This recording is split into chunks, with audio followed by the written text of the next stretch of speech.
आज की घटना इतनी ज़्यादा खौफनाक है कि आपके रोंगटे खड़े हो जाएंगे, आप अपने सर को पकड़कर बैठ जाएंगे। आपको यकीन नहीं होगा कि ऐसा भी हो सकता है, क्योंकि एक परिवार में से उनकी 3 महिलाओं को अलग किया जाता है, पूरा परिवार को अलग कर दिया जाता है और परिवार की आंखों के सामने ही उन तीनों महिलाओं के साथ पूरी रात हैवानियत की जाती है, रेप किया जाता है। वो दरिंदे पूरी रात उन 3 महिलाओं से रेप करते हैं, उनके पतियों के सामने, उनके बाप के सामने।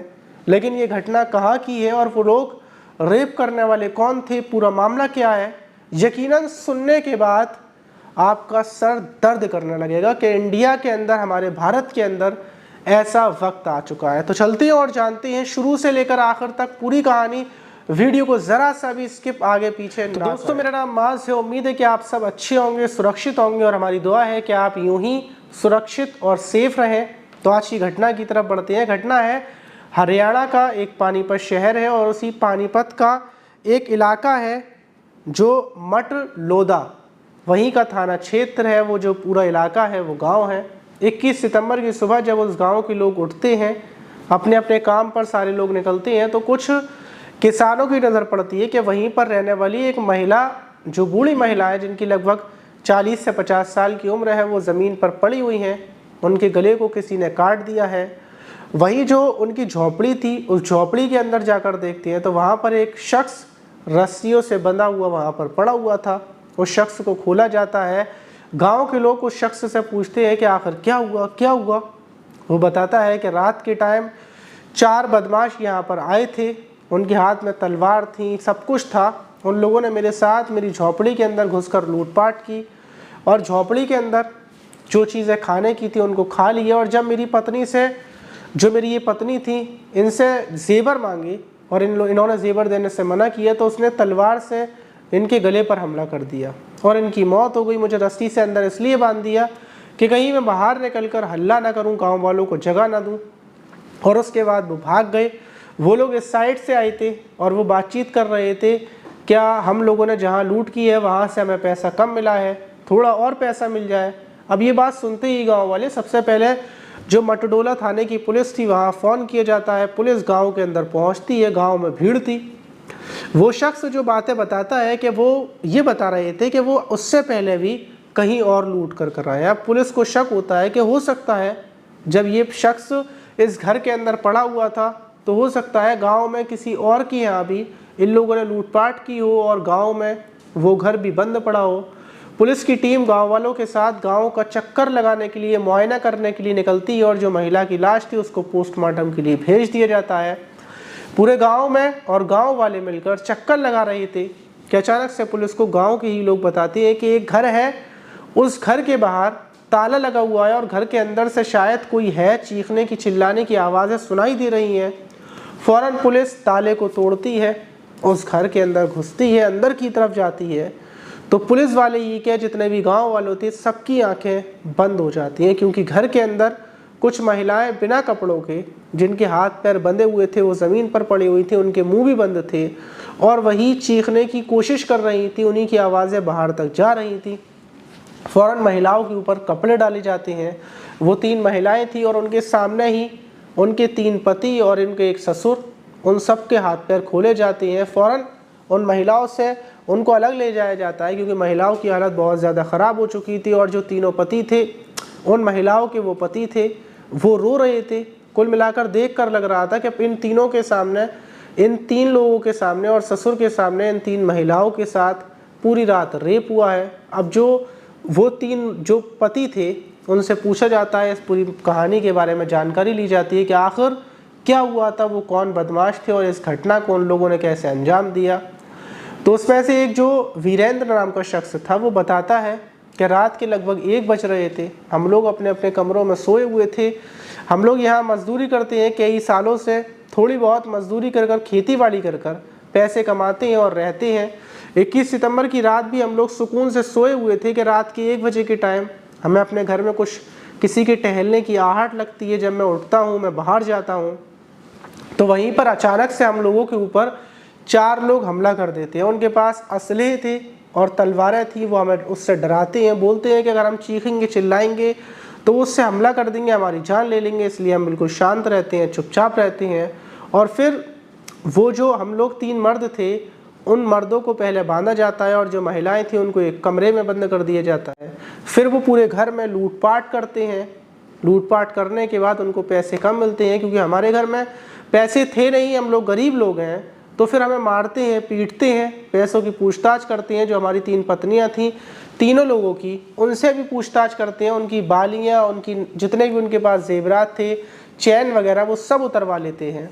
और उसके बाद उनको भूख लगी थी, फिर वो हमारी तीनों पत्नियों से खाना बनवाते हैं, वहीं पर बैठकर खाना खाते हैं। पराठे वराठे जो उनको पसंद था वो बनवाते हैं। और फिर आखिर में जो हमारी पत्नियां थीं, उनके साथ हमारी आंखों के सामने रेप करते हुए बोलते हैं कि जो कुछ हो, अगर तुम हमें पैसे दे दोगे, जेवर दे दोगे, तो हम रेप नहीं करेंगे, सिर्फ हमने कपड़े उतारे हैं, अगर नहीं दोगे तो हम रेप भी करेंगे। लेकिन हमारे पास देने के लिए कुछ था नहीं है। हम बोलते हैं कि हमारे पास कुछ भी नहीं है। हम लोग गिड़गिड़ा रहे थे, अपनी पत्नियों की इज्जत की भीख मांग रहे थे, और हमारी आंखें शर्म से नीचे झुक चुकी थी कि आखिर हम करें तो करें क्या, क्योंकि हमारी पत्नी की इज्जत हमारी आंखों के सामने लूटी जा रही थी। और फिर वो एक एक कर हैवान 4 दरिंदे हमारी तीनों पत्नियों के साथ रात 1 बजे से लेकर सुबह तक 4 बजे तक, कुल मिलाकर 2.5 घंटे तक बराबर रेप करते हैं। और रेप करने के बाद हम लोगों को रस्सी से बांधकर और ताले को बाहर से लगाकर चले जाते हैं। और ये बोलते हैं कि अगर ज़रा सा भी हमने सुना या चीखे चिल्लाए तो हम वापस आकर तुम्हें मार देंगे, ख़त्म कर देंगे। इसलिए हम लोग चीखे नहीं, चिल्लाए नहीं, और सुबह हम चीखे हैं, चिल्लाए हैं। और फिर पुलिस जब छानबीन करती है तो पुलिस को पता चलता है कि लूट करने पर उन 4 आरोपियों के पास पैसे कम थे। इसलिए फिर वहाँ से निकलने के बाद उन लोगों ने उस बूढ़ी महिला से पैसे मांगे, और फिर उस बूढ़ी महिला के साथ भी इसी घटना को अंजाम दिया। तो ये जो घटना है, ये काफ़ी टाइम के बाद ऐसी घटना आई है, क्योंकि इस टाइम पर तो पुलिस बहुत ज़्यादा सतर्क हो चुकी है और ऐसी घटनाएं नहीं होती। लेकिन ये घटना, ये बदमाशों की, चोरों की घटना बहुत टाइम के बाद आई है। इससे पहले भी आपने ढेर सारी घटनाएं सुनी होंगी। एक घटना हमारे घर के पीछे की थी, वहाँ भी ऐसा ही हुआ था कि रात भर उस घर में सिर्फ एक ही महिला थी, और जो ग्रुप था वो 12 से 15 लोगों का ग्रुप था। पूरी रात उस डॉक्टर के घर में उन लोगों ने लूट की, सारे पैसे जेवरात लूटे, और फिर 12-13 लोगों ने उस महिला के साथ दरिंदगी की। वो लोग सुबह, किसी को उन लोगों ने बताया नहीं। जब सुबह उठे तो वो डॉक्टर सिर्फ अपने घर की बेचने की बात करते हैं, और उसके बाद घर को बेचकर वो चले गए। ये कहानी बहुत पुरानी है, लेकिन इस घटना ने फिलहाल में पूरे हरियाणा, पानीपत को दहला कर रख दिया है। लोगों के अंदर खौफ का माहौल है, क्योंकि अभी तक एक भी आरोपी 4 में से नहीं पकड़ा गया है। पूरा ग्रुप फरार चल रहा है, वो भी ऐसी हैवानियत। अगर हमारे देश के अंदर एक लड़की के साथ रेप हो जाता है तो पूरे देश में आक्रोश का माहौल हो जाता है, चारों तरफ चर्चाएं होने लगती हैं। लेकिन एक ही घर की 3 महिलाओं के साथ रेप, वो भी हमारे भारत में, और कोई भी आरोपी पकड़ा नहीं गया है। तो इस घटना को ज़्यादा से ज़्यादा शेयर करें और दूसरों तक पहुँचाएँ, कि इससे पुलिस की और सरकार की आंख खुले, और जो कार्रवाई हो सके उन आरोपियों को कड़ी से कड़ी सज़ा मिले। फांसी से भी ज़्यादा ख़तरनाक सज़ा मिले। फांसी से ज़्यादा ख़तरनाक क्या सज़ा होगी, आप ये सोच रहे होंगे। तो फांसी से ज़्यादा ख़तरनाक भी सज़ा होती है जो लोगों को बीच चौराहे पर दी जाती है, लेकिन हमारे देश के अंदर ऐसा कानून नहीं है।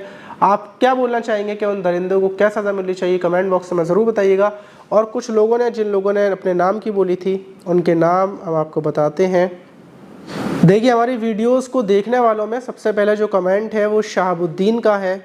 शाहबुद्दीन ने कमेंट किया है, I love you too Shahabuddin भाई। और दूसरा कमेंट जो है वो रोशनी की आईडी से किया है। उन्होंने कहा है, पर मेरा नाम आपने नहीं लिया पहली वाली वीडियो में, मैं इरफान शमशवास से। ये मेरी वाइफ़ की आईडी है, मेरी वाइफ़ का नाम रोशनी है। पहले आपने आईडी का नाम लिया था, मेरी वाइफ़ का नाम लिया था। मेरा नाम इरफान ख़ान है, और मैं आपका चैनल बहुत टाइम से फॉलो किया हुआ हूँ, क्योंकि जो हमारा किरायम का पहले सफ़र वाला चैनल था उसको फॉलो किया था इन्होंने, और वाइफ़ का नाम लिया था। उनको, जो इनकी वाइफ़ है, उनको बहुत ज़्यादा खुशी हुई। तो रोशनी जो भाभी है हमारी, और ये इरफान भाई, आप लोग हमेशा खुश रहें और अच्छे से रहें, और कभी आगरा आएँ तो हमारे यहाँ पर भी घूम कर जाएँ। और जो एक और कमेंट किया है वो किया है डिम्पल, इनका नाम, इनका थोड़ा अजीब सा नाम है ये, डिम्पल शहरापा इनका आईडी का नाम है, इन्होंने अपना नाम लिखा नहीं है, आपको नाम लिखना था जो आईडी का जीमेल आईडी है वो इसी नाम से। उनका कमेंट है, आपकी कहानी सुनने के बाद मैं हमेशा लाइक करती हूँ, लेकिन आपने कभी मेरा नाम नहीं लिया है। आप सिर्फ मुंह से कहते हैं कि नाम लिया जाएगा, लेकिन नाम नहीं लिया जाता है। मैं लाइक नहीं करूँगी अगर आपने इस बार कमेंट बॉक्स में नाम नहीं लिया। तो इसीलिए आप गुस्सा मत होइए, इस बार हमने आपका नाम ध्यान से लिया है और जो गलती जो हुई उसके लिए माफ़ी चाहेंगे कि आपके कमेंट बॉक्स को हमारे एडमिन ने नहीं देखा था, तो इसीलिए अब की बार जो आपका कमेंट का नाम ले लिया। तो इसीलिए जो गुस्सा है उसको ख़त्म कर दीजिए और बराबर आप कमेंट करते रहें, लाइक करते रहें, और जो कुछ भी अगर आप कोई कहानी चाहते हैं हम सुनाएं तो वो भी सुना सकते हैं। और भी काफ़ी लोगों ने कमेंट किए हैं तो उनके कमेंट को बताया जाएगा, लेकिन फ़िलहाल में जो अभी कमेंट्स थे जिन लोगों ने बोला था ये उनके कमेंट है। आप भी चाहते हैं कि आपका नाम लिया जाए तो आप कमेंट बॉक्स में अपना नाम, एड्रेस और आप हमारी वीडियोस कब से देख रहे हैं ज़रूर बताइए। और अगर आप आगरा आते हैं और या फिर फ़िरोज़ाबाद जहाँ चूड़ियों को शहर का कहा जाता है तो वहाँ आइए और हमसे मुलाकात कीजिए, हमारे स्टूडियो में आइएगा और हम आपको पूरा आगरा फ़िरोज़ाबाद घुमाएंगे। मिलते हैं किसी और वीडियो में। अपना ख्याल रखें, अपनी फैमिली का ख्याल रखें, सुरक्षित रहें, सावधान रहें।